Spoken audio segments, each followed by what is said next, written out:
Pak Anies, izin memperkenalkan diri, nama saya Kelvin Oktaviano, saya dari pelajar, saya masih sekolah di SMA Negeri 1 Samarinda.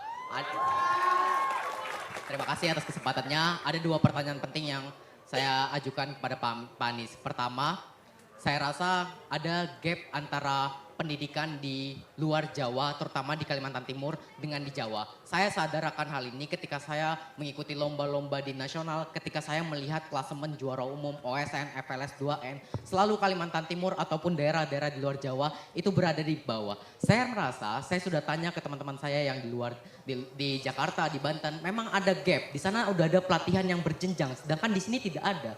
Makanya pertanyaannya, bagaimana kebijakan Pak Anies yang konkret untuk menghilangkan gap ini? Untuk menghilangkan gap pendidikan ini. Kedua juga soal transportasi umum, Pak Anies. Tolong dijelaskan, saya sebagai pelajar saya melihat banyak anak SMP, anak SMA itu banyak yang sudah pakai motor sendiri karena tidak ada transportasi umum yang terjangkau dan juga murah.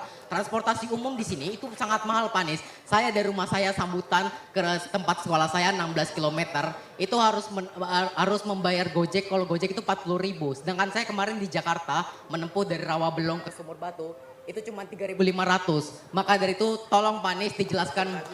Iya, pakai transportasi umum, pakai Jakliko dan Transjakarta.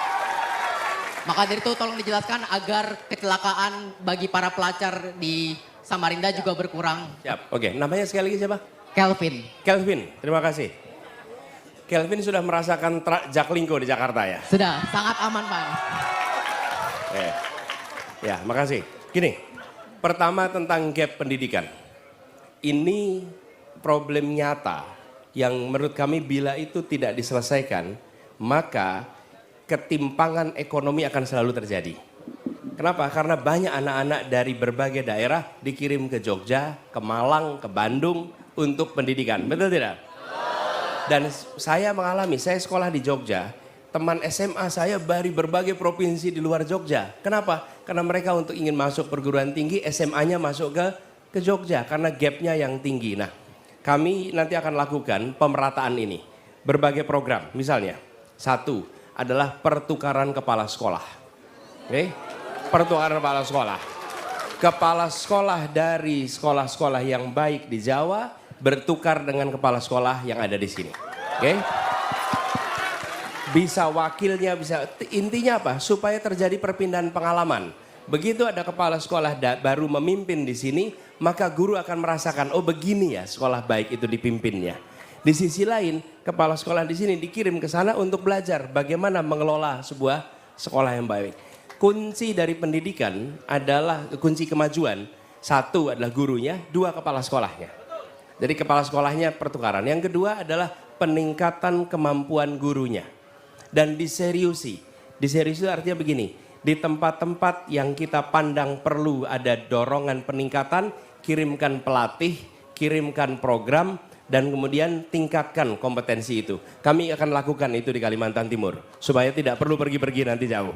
Oke? Terima kasih. Yang ketiga, siapkan fasilitas belajar yang setara. Apa itu artinya? Misalnya begini, fasilitas internet, fasilitas perpustakaan, buku, sehingga ekosistem belajarnya tumbuh dengan baik, gitu ya. Yang kedua, soal transportasi umum. Ini yang hendak dibangun. Jadi kami melihat keluarga-keluarga itu uangnya habis untuk transportasi. Betul ya? Bensinnya mahal, kendaraan pribadinya juga harus kredit mahal. Kenapa? Ini problem besar di Republik ini. Berpuluh tahun, negara hanya memikirkan bikin jalannya. Urusan kendaraannya diserahkan pada keluarga untuk menentukan. Betul tidak? Ya, negara tidak menyiapkan transportasi umum. Transportasi umum itu seakan-akan bukan bagian dari tanggung jawab negara. Yang dibangun oleh negara itu hanya jalan saja. Sesudah itu silahkan Anda kredit motor, silahkan kredit mobil, saya beri subsidi untuk BBM-nya. Itu negara berpandangan begitu. Saya termasuk yang ingin merevisi pandangan itu. Ya, negara itu harusnya memikirkan transportasi untuk rakyat. Bukan hanya memberikan jalannya. Ya, negara harus bangun jalan. Tapi negara harus bangun transportasi umum sehingga warga tidak perlu menyiapkan transportasi untuk mobilitas dalam kotanya. Kapan transportasi umum digunakan? Transportasi umum digunakan untuk kegiatan rutin reguler. Rutin reguler. Apa itu rutin reguler? Anak berangkat ke sekolah, anak pulang sekolah, orang berangkat ke kerja, pulang kerja. Itu rutin reguler.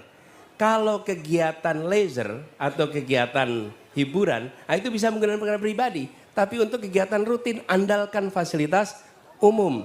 Jadi insya Allah itu yang akan dibangun di Samarinda ini, supaya penduduk Samarinda satu, ya, berkurang pengeluaran untuk transportasi.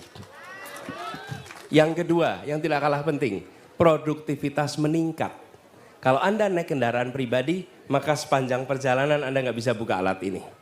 Dengan Anda naik kendaraan umum, Anda tetap bisa produktif. Yang ketiga, yang tidak kalah penting, teman-teman, ini sering terlupakan. Transportasi umum itu memberikan perasaan kesetaraan.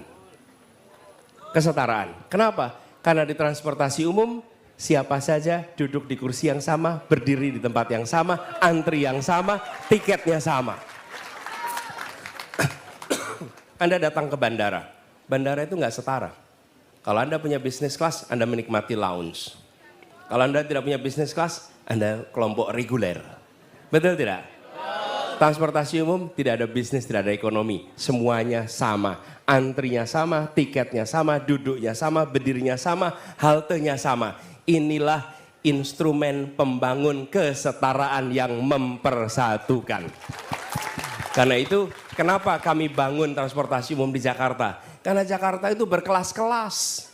Berkelas-kelas, office boy dengan CEO, nggak pernah satu kendaraan.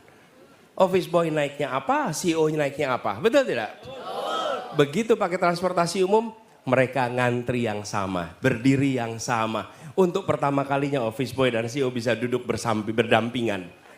Itulah yang kenapa kita gagas transportasi umum. Transportasi umum bukan hanya untuk memindahkan badan dari satu tempat ke tempat lain. Transportasi umum untuk membuat perasaan persatuan yang ada di sebuah masyarakat. Gitu jawabnya. Ya, makasih. Luar biasa. Dengan Mas siapa tadi Mas? Mas Kelvin, tepuk tangan dulu untuk Mas Kelvin. Siap, boleh. Siap.